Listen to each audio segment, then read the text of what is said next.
Welcome to my Gears E-Day first impressions video, guys. This is my take on the recent beta that just released, and all in all, it's been a fairly decent experience. I'm quite enjoying this game. Visually, it's impressive. This is by far possibly the best looking Gears game I've seen. A brief take on my history. I have played every Gears game, from Gears 1 to Gears 5, on insane difficulty. So I'm no stranger to this franchise. I am pretty much very familiar with this franchise, and so far, my experience with this beta has been very enjoyable. I do enjoy what they have here. It does have a lot of potential. However, there are a few issues here and there, which we will be covering. Now, before I get into all of those details, I'd like to start off with the visuals, the atmosphere. Overall, E-Day looks absolutely fantastic. It's going for that sharp, grimy, gritty atmosphere that we're all well acquainted with at this point. However, this game is extremely fucking violent. Gears of War has always been a very brutal game. This, of course, is no different. It's still a Gears game. However, this game, just for some reason, just feels significantly more violent. It does take itself seriously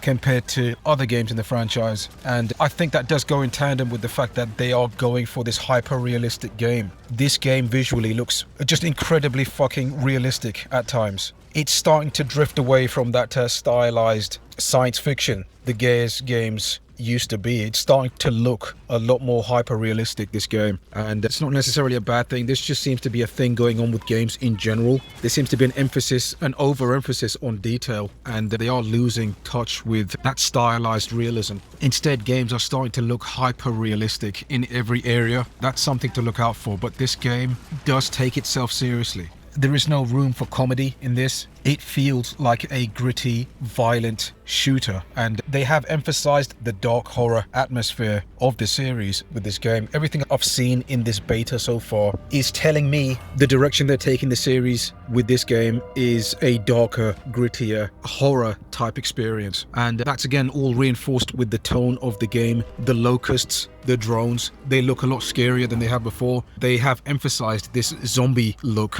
with the drones. I noticed that almost immediately. You've seen that with the game's trailers, the marketing material. The drones look zombified for some reason. I don't think that's necessarily how they should look, considering you've seen them in the past. They didn't have this zombified look to them. That's quite strange, but this is what they're going for. It does reinforce the fact that this is supposed to be a horror action shooter. That said, the atmosphere does also go in tandem with this. You've got that darker, war-torn, industrial, gritty atmosphere, and that again is all emphasized by the materials: concrete, heavy metal, rubble everywhere, destruction. All of that does play into the fact that this is a heavier Gears game than we've seen before, and again, the fidelity here this time around is quite significant. It does really help the game look that much more realistic, and all of that weight again is emphasized with the sound of the environment. You can hear your boots crunching the dirt, the concrete on the ground. You can hear the weight of the armor every time you sprint. All of those materials, all of that weight, that body armor crashing against surfaces as you take cover. That's all really good stuff. I love to see all of this stuff. You can really see the passion that's gone into this, particularly through those vidocs that they released with. And again, the game does look really confident in this area. Visually, it's impressive. Artistically, it does fit that Gears theme. However, there are some things here and there where I'm like, why did they do that? You've got a Cadillac for the first time in a Gears game. I've seen that around corners of the campaign.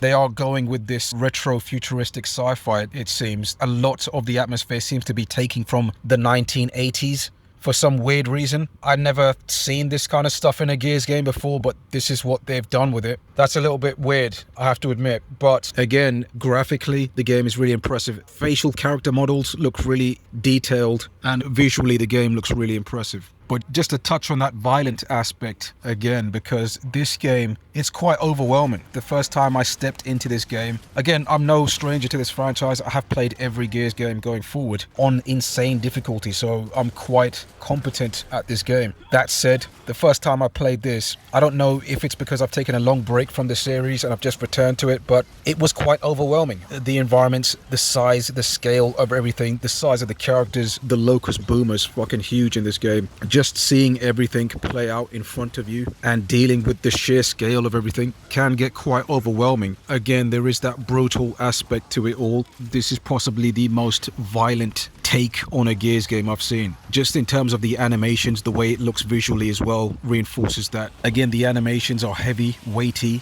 The sound effects also play into the seriousness of it all. And the executions are, again, just brutal. Like, you're curb stomping people's heads. The gore, it's visually graphic times 10 than it ever has been before. I don't know how else to describe it. Just the level of detail here is insane, and it can overwhelm the senses.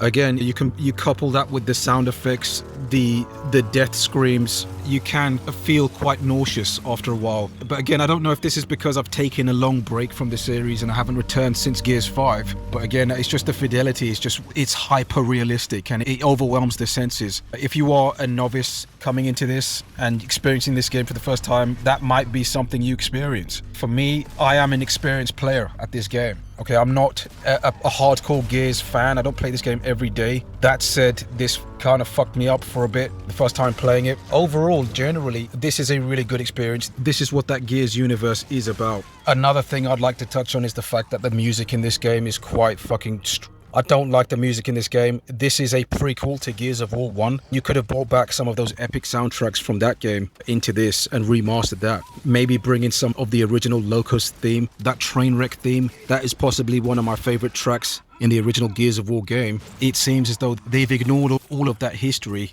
in favor of their own progressive bullshit soundtracks. Alongside classical instruments, but both are pushed into uncomfortable territory.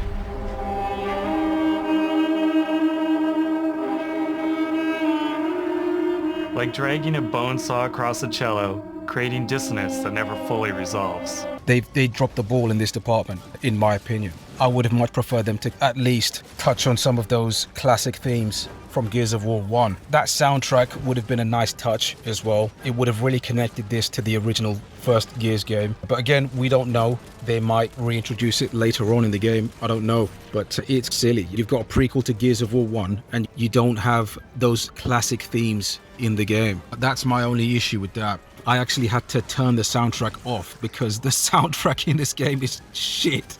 But yeah, moving on, I'd like to talk about a few issues I had starting the game initially. You've got this weird gay-ass fucking... I don't know why they keep introducing this into games, but every game seems to have a menu narrator for some dumb reason. Section audio menu. Section audio menu narrator volume option. So immediately you turn that shit off. And again, there are some issues with the control scheme, so I played this on the legacy controller scheme. I don't know why they tried to modernize the mechanics of this game. The default controller scheme that they have in the game already does not feel great. That didn't really feel like a Gears controller scheme to me. Again, I just keep it as close to the original as possible. Gears 1 to Gears 3, they pretty much had it. I don't know why they keep trying to reinvent the controller scheme. Again, you can switch this to the legacy controller scheme layout. That's essentially what I played on here. There are some things mechanically that they've added to this game. So you can jump for the first time in a Gears game. You can also slide now. And to be honest, I would rather have preferred to turn the sliding mechanic off. Reason being is because it interferes with the rolling mechanic, especially when you're sprinting and you might want to roll out the way. The legacy controller scheme couples the sliding, the sprinting, and the rolling mechanics all in one button. It just feels convoluted and it just doesn't gel with the controller layout.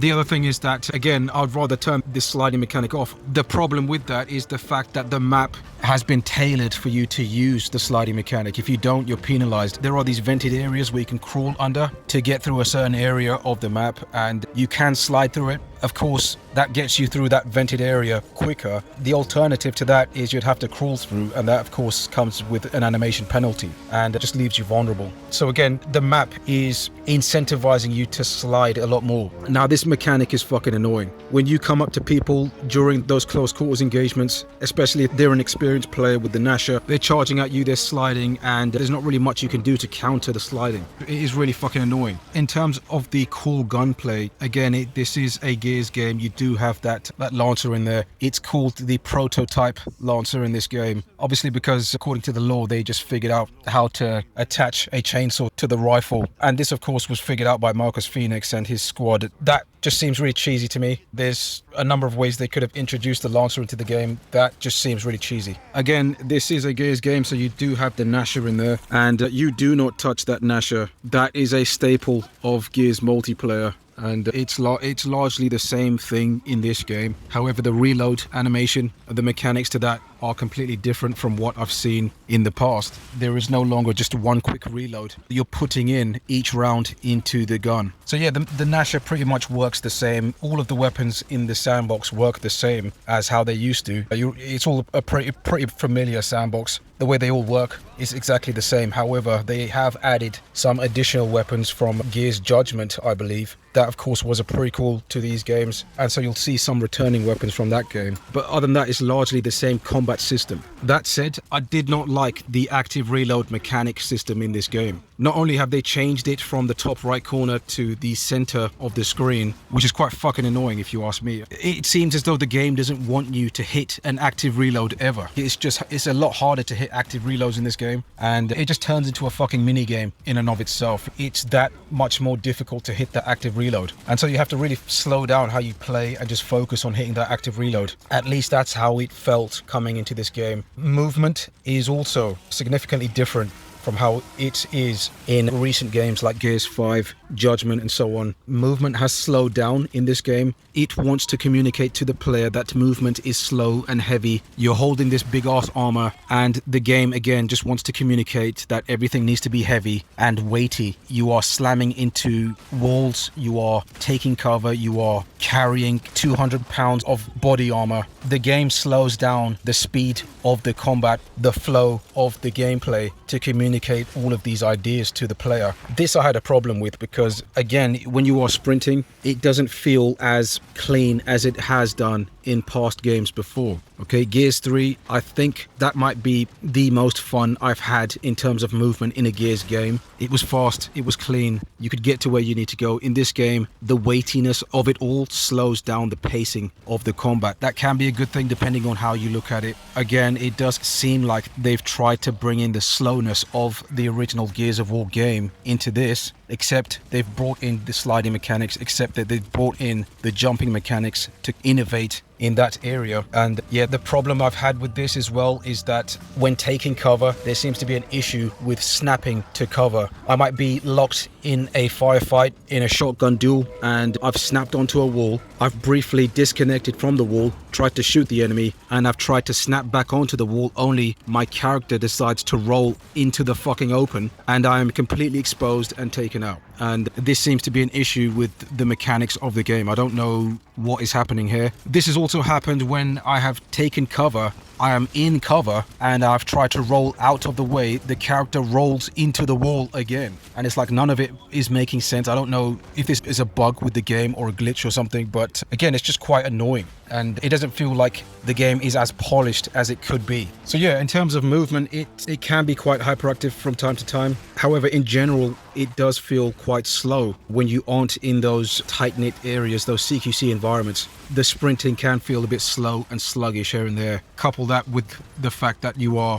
just trying to navigate the map and taking cover. It seems a bit buggy here and there, but other than that, movement is pretty much solid in this game. In terms of Gnasher balancing and those close quarters engagements, it can feel a bit dodgy. There are moments where I've shot someone up close. The entire thing has connected with the enemy, only they're standing and they've shot me with one bullet without even aiming down sights. And I've completely exploded. It doesn't really make sense. It feels like there's something wrong with the gunplay in this game. I'm not too sure what exactly is happening here, but it doesn't feel consistent. It does also seem like it does take a lot longer to take people out with the Lancer. Anything other than the Gnasher is going to be a problem in this game. Again, that is typical Gears of War style combat. I would appreciate it if they did kind of buff the Lancer slightly, just to help casual players and balance out those engagements. They have introduced a Horde siege mode into this beta that will be coming into the game. They have revolutionized this a little bit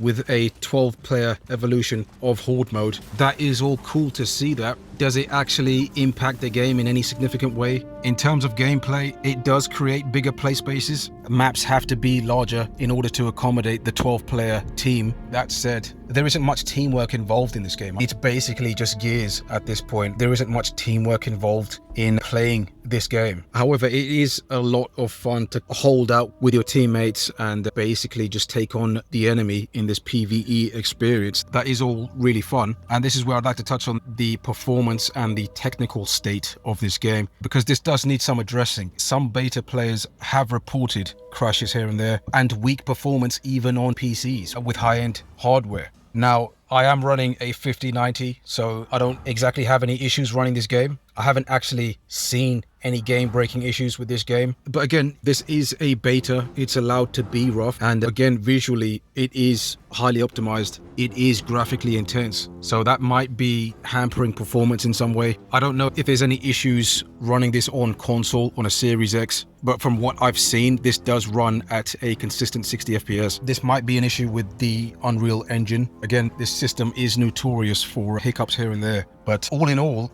the final verdict for this, I am quite impressed with this game so far. It does feel like a Gears game. It is rough around the edges, but this is, again, a beta, and they do have some time to iron out the game's mechanics, iron out those rough areas where you are taking cover and the player just isn't connecting with the geometry. I do think for a cover-based game like this, they do need to iron those out immediately. It's quite important for a Gears game. If your players are basically sliding off cover mid-match, what the fuck is that? That was possibly the only game-breaking bug or issue I found with this beta. But so far, yeah, really impressed. I like where the game is going, and visually it's impressive. There are some things, artistic design choices, which I don't agree with. But yeah, that's going to do it for this one, guys. First impressions of this game, I am quite impressed with what they have delivered here. They have something, they have potential with this game. But yeah, that's going to do it for this one, guys. I shall see you in the next one.